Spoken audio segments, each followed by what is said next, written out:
ये वेबिनार थोड़ा ज़्यादा इंटरेक्टिव होगा। पहला तो सवाल आप जस्टिस काजू को आपसे कुछ पूछना था। तो शायद वो आपके जी लिए कोई मैसेज भी है उनके पास आपके लिए।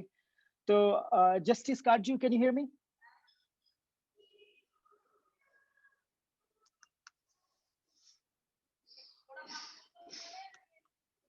Yeah, Kaju Sab can hear. So please, Kaju Sab, unmute yourself. You are Uh, muted. Aap unmute I kare, please. You can't. You can only ask. Yes.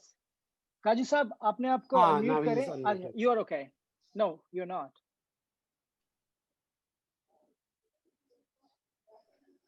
Can you hear me yes, now? Yes. Yes. तो आप का टिकैत साहब के लिए कुछ सवाल है आपके पास। आपने बोला था कि आपको उनसे कुछ पूछना है, तो आप पूछिएगा। कुछ समय मुझे दीजिएगा। जी। देखिए, मुझे टिकैत साहब माफ करेंगे और रवीश कुमार जी भी माफ करेंगे, मगर इन्होंने, मुझे खेद है, इस किसान आंदोलन का ऐतिहासिक महत्व नहीं समझा। They have not understood the historical significance of the किसान एजिटेशन। ये किसान एजिटेशन ये इतिहास रच रहा है। इट इज क्रिएटिंग हिस्ट्री, और कैसे वो मैं बताना चाहता हूँ, कुछ मुझे वक्त दीजिएगा। ये टिकैत साहब आप नोट करिए और रवीश कुमार जी भी नोट करिए, क्योंकि आपको अभी तक समझ नहीं आ रहा है। आप टिकैत साहब लीडर हैं किसान आंदोलन के, मगर क्या ऐतिहासिक महत्व है वो आपको मालूम नहीं, तो मैं आपको बताना चाहता हूँ। देखिए, भारत का मुख्य उद्देश्य, the national objective of India is to transform India from an underdeveloped country to a highly developed country. This must be our national objective, otherwise we will never be able to get rid of poverty and unemployment and malnourishment, etc. तो इसलिए एक शक्तिशाली जन संघर्ष करना होगा ऐसे परिवर्तन के लिए। For this transformation of India from an underdeveloped country to a highly developed country requires a mighty historical struggle. और इस जन संघर्ष में जनता की एकता बहुत आवश्यक है। अभी तक तो जो आंदोलन हुए हैं, या तो धर्म के आधार पे हुए हैं, religion based agitation like the Ram मंदिर एजिटेशन, और caste based agitation like the Jat, गुजर और दलित एजिटेशन। मगर इस किसान आंदोलन का जो महत्व है वो ये है कि इसने जात और मजहब के बंधनों को तोड़ दिया है। It has broken the barriers of caste and religion and risen above them. ये इसने भारतीय जनता में एकता, एकजुटता बनाई है, जो बहुत आवश्यक था उस जन संघर्ष के लिए। ये टिकैत साहब आप सुनिए, आप लीडर हैं किसान आंदोलन के, मगर किसान आंदोलन का ऐतिहासिक महत्व आपको अभी तक नहीं समझ पाया। आप लोग इतिहास रच रहे हैं, ये आप समझिए, क्योंकि अब तक भारतीय जनता विभाजित थी जात और धर्म के आधार पे। आप लोगों ने भारतीय जनता को एकजुट किया है, जो बहुत आवश्यक था हमारे उस ऐतिहासिक परिवर्तन के लिए, जिससे भारत एक विकसित देश बनेगा। तो ये आपने इतिहास रचा है। सबसे बड़ी उपलब्धि इस किसान आंदोलन की है। इसका परिणाम क्या होगा इस आंदोलन का, वो बाद में देखा जाएगा, मगर आपने भारतीय जनता को एकजुट कर दिया, और भारतीय जनता लगभग 135 से 140 करोड़ की है, जिसमें 65% किसान हैं या कृषि पर निर्भर हैं। तो एक विशाल आपने समुदाय पैदा कर दिया है, जिससे अब वो जन संघर्ष संभव होगा। Can you guys please mute your microphone, whoever is not speaking, because I hear a lot of noise here. Irfan bhai, you can mute everyone, but that'll mute Justice Saab too. So I think right. So that's why I'm requesting everybody, just mute your mic and let the speaker speak. And can I continue? Yes. And because we have limited time, so please consider the time factor as well. Yes, sir. Please go ahead. I'm making it as short as possible. Please go ahead. ऐतिहासिक महत्व का जन संघर्ष है, जो अभी तक टिकैत साहब और रवीश कुमार जी को समझ में नहीं आया। इससे इतिहास रचा जा रहा है। दूसरी चीज की ये किसानों की मांगे क्या हैं।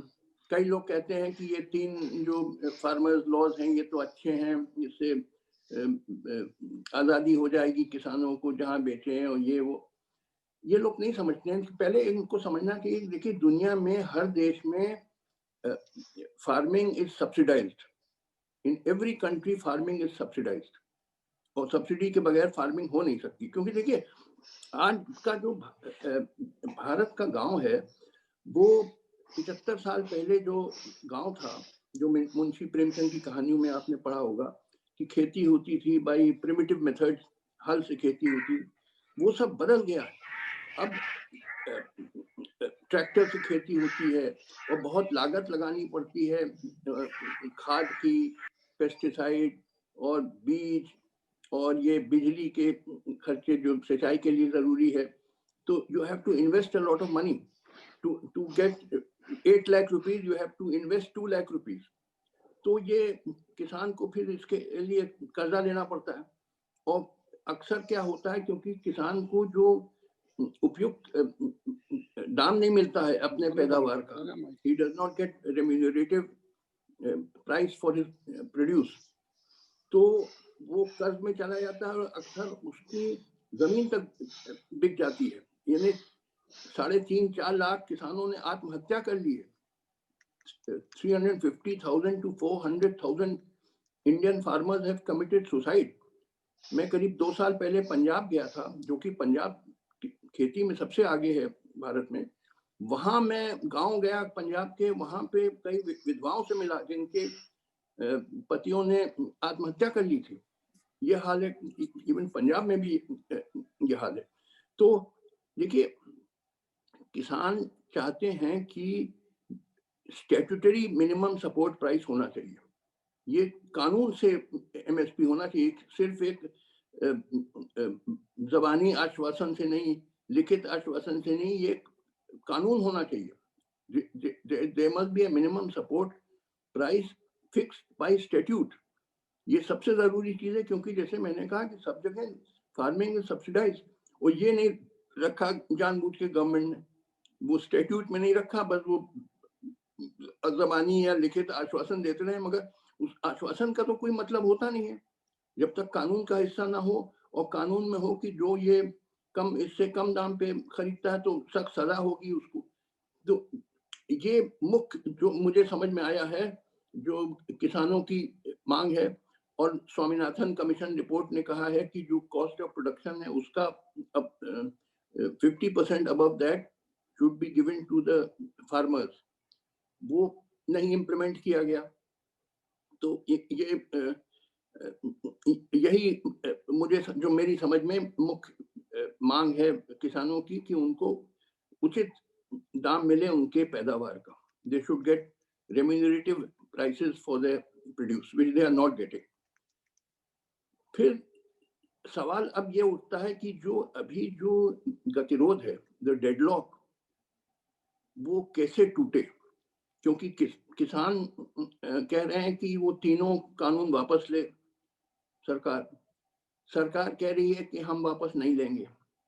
अब ये गतिरोध कैसे टूटे।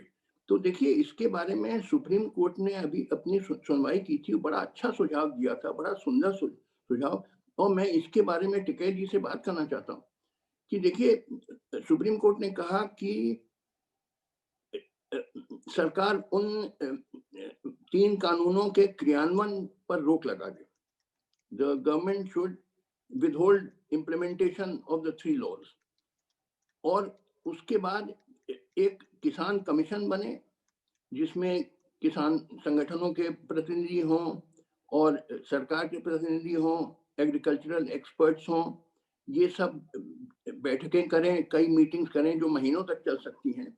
और जो कंसेंसस निकलेगा, जो सर्वसम्मति से जो सुझाव निकलेगा, उसको एक कानून द्वारा पारित किया जाए। ये बड़ा अच्छा सुझाव है, क्योंकि देखिए एक चीज समझ